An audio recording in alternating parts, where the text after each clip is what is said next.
Welcome to அம்மங்கா kitchen. இன்றைக்கி பார்க்க போகிற ரெசிபி ஃபிஷ் பில்லட். மீன் சாப்பிட்றதுனா எல்லாருக்கும் ரொம்ப பிடிக்குங்க. ஆனால் அதில் உள்ள முள்ளை எடுத்து சாப்பிட்றதுக்கு பயந்துக்கிட்டு மீன் சாப்பிட்றதுலேருந்து கொஞ்சம் தள்ளியே இருப்பாங்க. அந்த மாதிரி உள்ளவங்களுக்கும் சின்ன குழந்தைங்களுக்கும் எல்லோரும் சாப்பிடக்கூடிய இந்த ஃபிஷ் பில்லட் எப்படி செய்கிறது அப்படிங்கிறதையும், அது எப்படி க்ளீன் பண்ணி மசாலா சேர்த்து செய்கிறது அப்படிங்கிறத இப்போ நம்ம பார்த்துடலாம். முதல்ல இதை மாதிரி மீனை நல்லா க்ளீன் பண்ணி செதில்லாம் எடுத்ததுக்கப்புறம் நல்லா ஒரு ஷார்ப்பான கத்தியை வச்சு இந்த தலைப்பகுதியில் இப்படி ஒரு கீறல் போட்டுருங்க. அதுக்கப்புறமா நம்ம அந்த முதுகு பக்கத்தில் அந்த கத்தியோட நுனி பகுதியில் அப்படியே நீட்டமாக வால் வரைக்கும் அப்படியே நீட்டமாக கீறி விட்டுருங்க. இந்த மாதிரி நல்லா நீட்டமாக கீறினதுக்கப்புறமா அந்த கத்தியோட நுனி பக்கத்தில் இருந்தே அப்படியே லைட்டாக அப்படி கீறி கீறி கீறி விட்டுட்டே வந்தோன்னா நமக்கு சதை தனியாகவும் முள் தனியாகவும் வர ஆரம்பிச்சிடும். இப்படி இதே மாதிரி அந்த நுனியாலேயே அப்படி கீறி கீறி எடுத்தோன்னாக்கா தனியாக வந்துடும். இதே மாதிரி தான் நம்ம எல்லாத்தையும் கீறி அப்படி எடுக்கணும். சதை தனியாக பிரிஞ்சு வந்துடும்.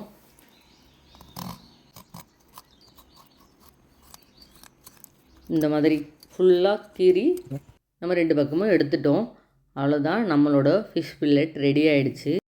இப்போது நமக்கு ஃபிஷ் ஃபில்லட் ரெடியாக இருக்குது. இதுக்கப்புறம் நம்ம இதை ஒரு சீசனிங் பண்ணி எடுத்துக்கலாம். இப்போது இந்த ஃபிஷ் ஃபில்லட்டை நம்ம ஈரம் இல்லாமல் ஒரு டவலை வச்சோ இல்லாட்டினா ஒரு டிஷ்யூ வச்சோ நல்லா ஒத்தி ஈரம் இல்லாமல் எடுத்துடணும். ஈரமே சுத்தமாக இல்லாமல் ஒத்தி எடுத்துருங்க. இப்போ நான் ரெடி பண்ணி வச்சுட்டேன். இதுக்கப்புறம் இது சீசனிங் பண்ண போகிறோம். உப்பு ஒரு 1/2 ஸ்பூன் அளவுக்கு உப்பும் நம்ம மிளகுத்தூளும் சேர்த்து அதை சீசனிங் பண்ண போகிறோம். மிளகுத்தூள் நல்லா ஒரு 2 ஸ்பூன் அளவுக்கு மிளகுத்தூள். இது ரெண்டையும் நல்லா மிக்ஸ் பண்ணிவிட்டு நம்ம இந்த மீன் எடுத்து வச்சுருக்கோம் இல்லையா, அந்த ஃபில்லட் மேலே அப்படியே லைட்டாக தூவி விடணும். இப்போ நம்ம ரெடியாக எடுத்து வச்சுருக்கோம். இதுக்கப்புறம் நம்ம சால்ட்டும் பெப்பரையும் அது மேலே அப்படியே நல்லா தூவி விடணும். இந்த மாதிரி இப்படியே தூவி விடணும். இதே மாதிரி நம்ம எல்லா மீன்லேயும் நம்ம இப்போ தூவி விட்டுற வேண்டியது தான்.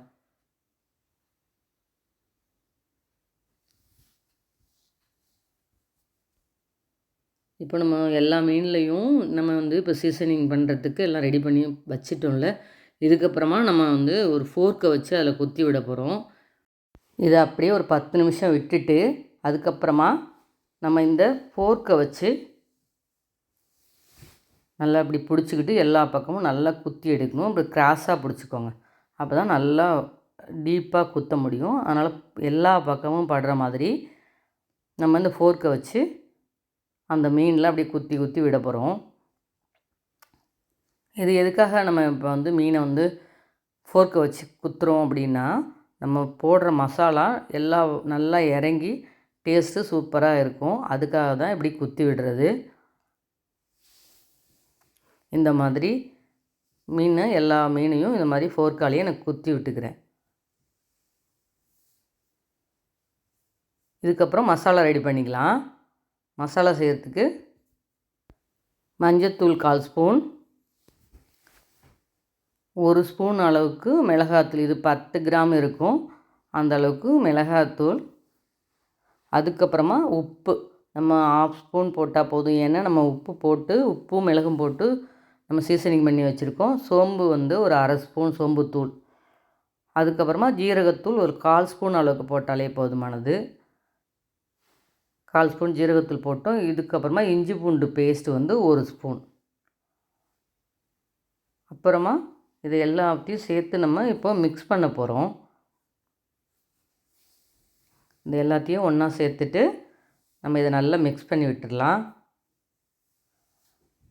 இப்போ எல்லாம் கலக்கிற வரைக்கும் நம்ம அதை நல்லா மிக்ஸ் பண்ணிவிட்டு அதுக்கப்புறமா அரை மூடி எலுமிச்சம்பழத்தை இந்த மாதிரி ஜூஸ் எடுத்துக்கலாம்.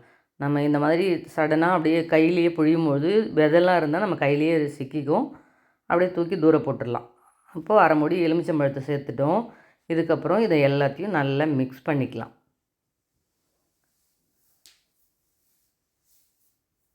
இப்போது இந்த மசாலா நம்ம ரெடி பண்ணியாச்சு. இதுக்கப்புறமா நம்ம சீசனிங் பண்ணி வச்சுருக்கிற அந்த ஃபிஷ் பில்லெட்டில் இந்த மசாலாவை நம்ம சேர்க்கணும். அவ்வளோ. இந்த இடத்துல வேணும்னா நீங்கள் வந்து ஒரு ஸ்பூன் அளவுக்கு எண்ணெய் ஊற்றிக்கோங்க.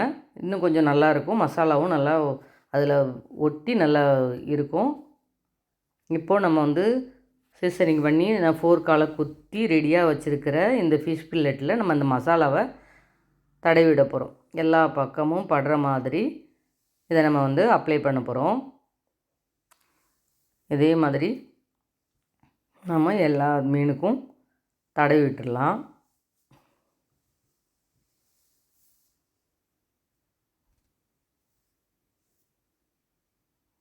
அவ்வளோதான். நம்ம வந்து இந்த மாதிரியே எல்லா மீனுக்கும் தடவிட்டு அப்படியே ஒரு 10 நிமிஷத்துலேருந்து ஒரு 20 நிமிஷம் வரைக்கும் ரொம்ப ஊறணுன்னு அது அவசியம் இல்லை. நம்ம ஆல்ரெடி நம்ம வந்து சீசனிங் பண்ணி வச்சுருக்கிறதுனால டக்குன்னு இது ரெடி ஆகிடும். இப்போ வந்து இதே மாதிரி நான் வந்து எல்லா பக்கத்துலேயும் நம்ம தடவி விட்டு வச்சுக்க வேண்டியது தான். ஊறட்டும்னு அப்படியே வெயிட் பண்ணலாம். ஒரு 10 நிமிஷம் அளவுக்கு ஊறினாலே போதும்.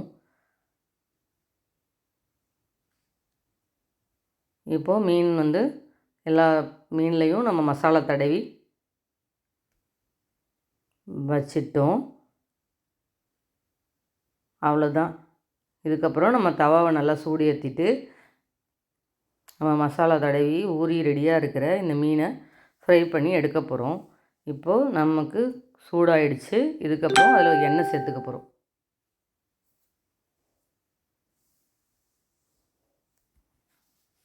எண்ணெய் சேர்த்துட்டு எண்ணெய் சூடானதுக்கப்புறம் நம்ம இந்த மீனை எடுத்து அதில் ஃப்ரை பண்ணி எடுக்க போகிறோம்.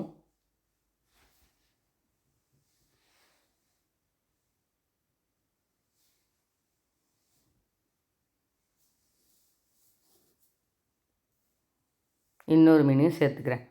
இதை நல்லா மீடியம் ஃப்ளேமில் வச்சு அப்படியே பொறுமையாக நம்ம ஃப்ரை பண்ண வேண்டியது தான்.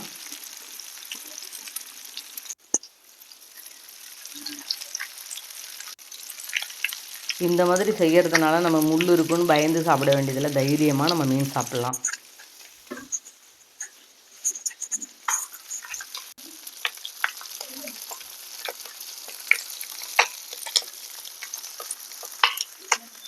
இப்போது மீன் நல்லா வெந்துக்கிட்டு இருக்குது.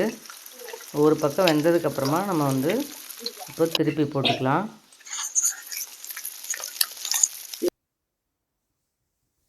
இப்போ மீன் வெந்துருச்சு ஒரு சைடு. இப்போ இதை வந்து நான் திருப்பி போடுறேன்.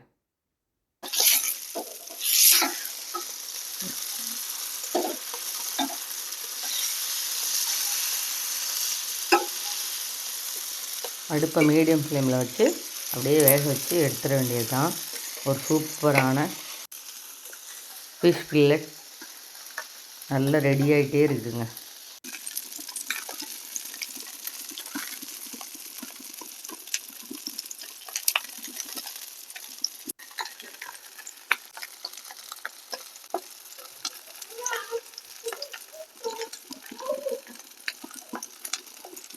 சூப்பராக 2 பக்கமும் வெந்து ரெடியாக இருக்கிற இந்த ஃபிஷ் ஃபில்லட்டை இப்போ நான் பிளேட்டுக்கு மாற்றிக்கிறேன். அவ்வளோதாங்க, ஒரு சூப்பரான ஃபிஷ் ஃபில்லட் அருமையாக ரெடி ஆகிடுச்சு.